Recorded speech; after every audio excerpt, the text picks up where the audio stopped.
While the official injury report has not released yet, the Detroit Lions are heading into that week 1 matchup relatively healthy. We've got DJ Reader, who may or may not play week 1. Coach said earlier this week that his target date was week 2. That's what we were looking at the whole time against Tampa Bay. I did see some footage of him out there practicing. It appears he was practicing today. He looks big and strong, man. So that clown suit might be loading. But we also have Afitu Melifonwu, who is dealing with an Achilles injury that is taking a little more time to heal. And the Detroit Lions are not going to rush anybody back. They're going to take everything slow. We've seen that before. But this guy right here, we were worried about him. I took him in my fantasy league. I can't remember what round. I think it was 1 or 2. And that is the Reach himself. 12th overall pick in the 2023 NFL Draft, Jahmyr Gibbs. Jahmyr Gibbs appears that he is going to be ready to go come week 1. This is coming from Eric Woodyard's Twitter. Says Lions running back Jahmyr Gibbs tells ESPN that he's ready to go for week 1. Said he feels about 98 to 100% after tweaking his hamstring during camp while running routes. I'm good, just had a little tweak, he said. Gibbs said he's more confident overall entering year 2. And that is fantastic that it was just a little tweak. We kind of knew that. I remember when he went out, it seems like about a month ago he went out and we were ready to hear some words about it. Took them about a day or two, and we found out that it was a hamstring injury. At that moment, we knew that he's done. He's done practicing. He's done all of that stuff. Hamstrings are one of them injuries that you cannot worsen. Like, it has to be better. We've seen Michael Badgley has a complete hamstring tear. He's out for the season. Jamison Williams had a hamstring that he had to deal with last year, kept him out, I want to say about 4 or 5 games or so. Justin Jefferson was put on IR last year due to a hamstring. So that's one of them things that you have to be very, very cautious about when you talk about a timetable coming back. Now, this guy, man, I love Jahmyr Gibbs. I made a video about him before the NFL draft, how I wouldn't be mad. I really thought Bijan might be the pick, but when I found out we were taking Jahmyr Gibbs, I was not mad at all. This kid is going to be special, and he's already shown that, and I am looking forward to him doing something he didn't quite get a chance to do last year. I'll tell you what that is a little bit later. But let's kind of reminisce a little bit on his stats. Played in 15 games. Remember, he was hurt, missed 2 games, had 182 carries for 945 yards with an average of 5.2. But look at these touchdowns, man. Look at these touchdowns.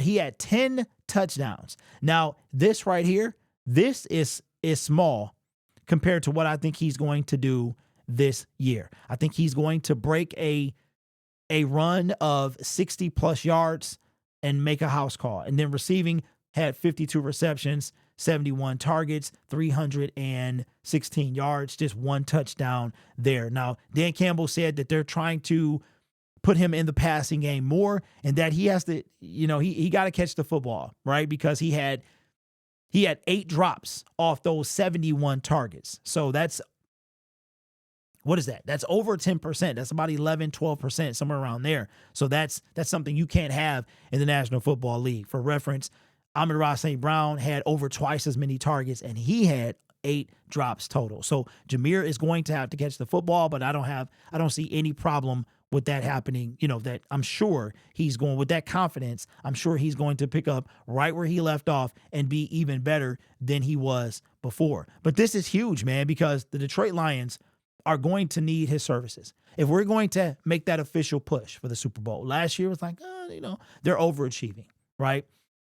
The year before that, nobody expected us to, especially starting 1-6. We literally played to the last game to make the playoffs. And just think about it. We did our part, but we needed so much help, we couldn't make it. Then next year, we had winning the division. Nobody had us going to the conference championship. Now they have us not only going back, but making the Super Bowl as well. And as we talked about in the previous video, we have the 3rd best odds according to ESPN's Power Football Index. So Jahmyr Gibbs is going to be a big factor in that. I was so nervous when we heard he was hurt, because we're going to need, what's the slogan? It takes all of us, or something like that. That is exactly right. It's going to take all of us. It's going to take no fumbles in the NFC title game, no drop passes in the NFC title game. Like, it's going to take a flawless to make it back to a Super Bowl is extremely difficult, which is why what Kansas City is trying to do and what they have done is so impressive, because it is difficult to get back, to get there once, let alone get back twice or three times. Man, so Jahmyr Gibbs, happy to see this. Hopefully he's good to go. He said he's 98, 100%. I really want, so you know what, Jahmyr, do whatever you got to do. You know what I'm saying? Get in some ice, do whatever you got to do to be 1-0-0 come Sunday. That's what we want to see. So let me know your thoughts in the comments below. Jahmyr Gibbs, this is colossal. The rookie impacts we had last year.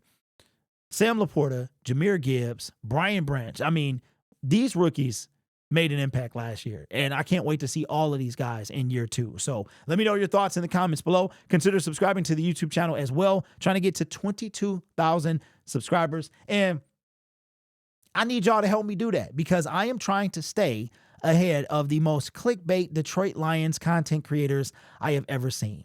In order for me to stay ahead of those guys, I'm going to need you to subscribe. I really am going to need that. It gets a little irritating after a while. Just for reference, I'm glad I used the word clickbait, because I saw something in a video yesterday about me clickbaiting. I do not clickbait. I might have done that once or twice in all my content creation. I will, however, bait the click. There will be a play on words. Whatever is in the thumbnail and or the title, I always deliver. So make sure you do some research before you accuse me of clickbaiting. Also, I saw somebody in the comment section when it comes to me liking comments, okay? So let me explain to you what liking comments is.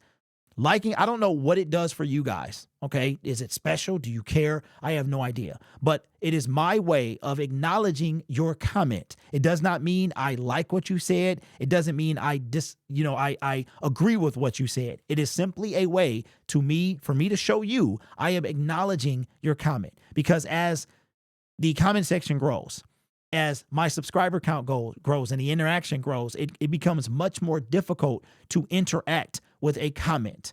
All right. If you guys know me, I really try to be in every video, but sometimes, like the Micah Parsons video, if I have a video that blows up and has hundreds of comments, it's going to be very, very difficult to comment back to all of those. I made a video about when we got cheated in Dallas last season, and it's got almost 800 comments. There's no way I'm getting through all 800 of those. So me liking your comment has nothing to do with whether I agree of what you're saying. I don't care if you're a Packers fan, a Vikings fan, it doesn't matter.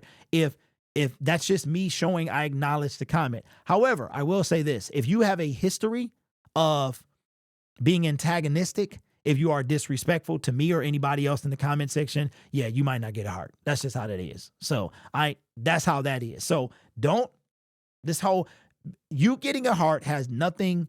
Now, if you say something vile, like really, really vile, I'm not going to heart that comment. But if you say something as simple as telling me that your team is going to beat mine, I'll heart that comment. I see it. I acknowledge it. It's not, you know how many people don't heart and comment in their comment section?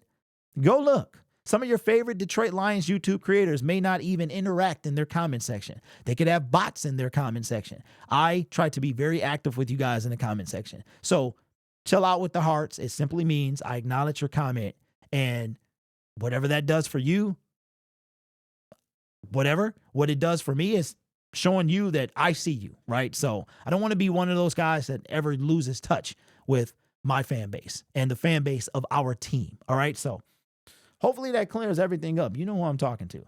You guys are awesome. Take care of yourself and each other. And as always, go Lions. Football is right around the corner. Oh my God, it's Thursday. That's crazy.